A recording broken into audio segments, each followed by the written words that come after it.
اعوذ باللہ من الشیطان الرجیم، بسم اللہ الرحمن الرحیم۔ شروع اللہ کے نام سے جو بڑا مہربان نہایت رحم کرنے والا ہے۔ آج کا عنوان ہے اسلام میں قانونی جو شریعت میں جو ہے اس کے مطابق جو قانون نافذ ہیں اس کے حوالے سے بات کریں گے۔ اسلامی قانون شریعت میں جرائم کی مختلف اقسام ہیں اور ان کے مطابق مختلف سزائیں مقرر کی گئی ہیں۔ یہ سزائیں قرآن، حدیث، اجماع اور قیاس کی بنیاد پر طے کی گئی ہیں، اور ان سزاؤں کو بنیادی طور پر 3 اقسام میں تقسیم کیا جاتا ہے۔ 1. حدود، وہ سزائیں جو اللہ تعالیٰ کی طرف سے مقرر کی گئی ہیں اور جن میں کوئی کمی بیشی ممکن نہیں۔ 2. قصاص، ودیہ، قصاص و دیہ، قصاص جان یا جسم کو پہنچنے والے نقصان کی سزا یا مالی معاوضہ۔ 3. تعزیرات، وہ سزائیں جو قاضی یا حکمران حالات کے مطابق طے کرتا ہے۔ نمبر 1، حدود کے جرائم اور ان کی سزائیں۔ جرم، سزا، تفصیل۔ زنا، غیر شادی شدہ کو 100 کوڑے مارے جائیں گے، سورۃ نور میں اللہ تعالیٰ نے یہ بیان کیا ہے۔ اسی طرح زنا شادی شدہ کو سنگسار کرنا حدیث کی روشنی میں۔ اسی طرح چوری کرنے والے کا ہاتھ کاٹنا سورۃ مائدہ میں۔ اسی طرح قذف، بے گناہ پر زنا کا الزام، 80 کوڑے اس کو مارنے کا حکم دیا گیا ہے، سورۃ نور میں۔ شراب نوشی کرنے والے کو 40 سے 80 کوڑے مارنے کا حکم دیا گیا ہے، نبی کریم صلی اللہ علیہ وسلم سے ثابت ہے۔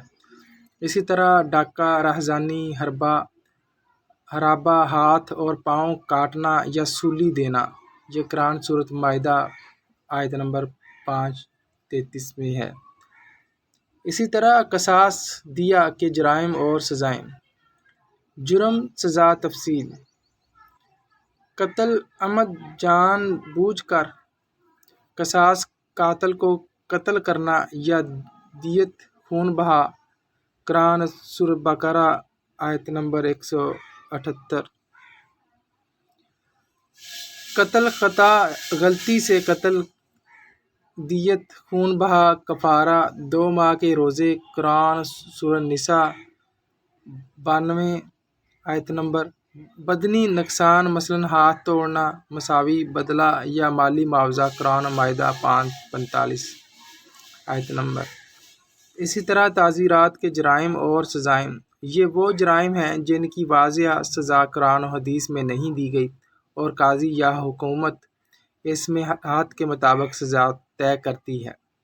جرم، ممکنہ سزا، تفصیل۔ جھوٹ بولنا، دھوکہ دینا، قید، جرمانہ، سرزنش، معاشرتی نقصان کے مطابق۔ رشوت لینا، رشوت دینا، سرزنش، نوکری سے برطرفی، قید۔ حدیث، رشوت لینے والا اور دینے والا دونوں جہنمی ہیں۔ اسی طرح چغلی، غیبت، وعظ، سرزنش، قید، اخلاقی جرم، قرآن میں سخت ممانعت۔ فحش گوئی یا گالم گلوچ، تعزیری سزا، وعظ، قید۔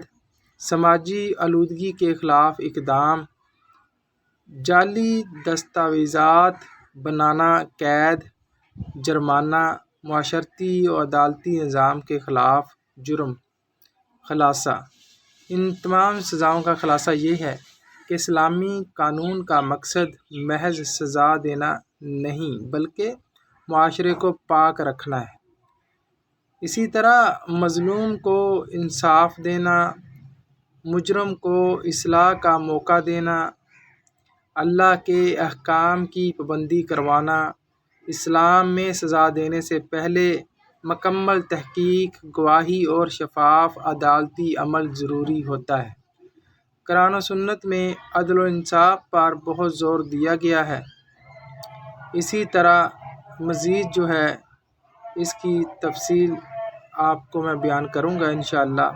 ہر ایک سزا کی الگ الگ دعا ہے، اللہ تعالیٰ آپ کو اور مجھ کو ان سزاؤں سے بچائے اور سیدھا راستہ دکھائے۔ اپنا ڈھیر سارا خیال رکھیے گا۔ اللہ حافظ۔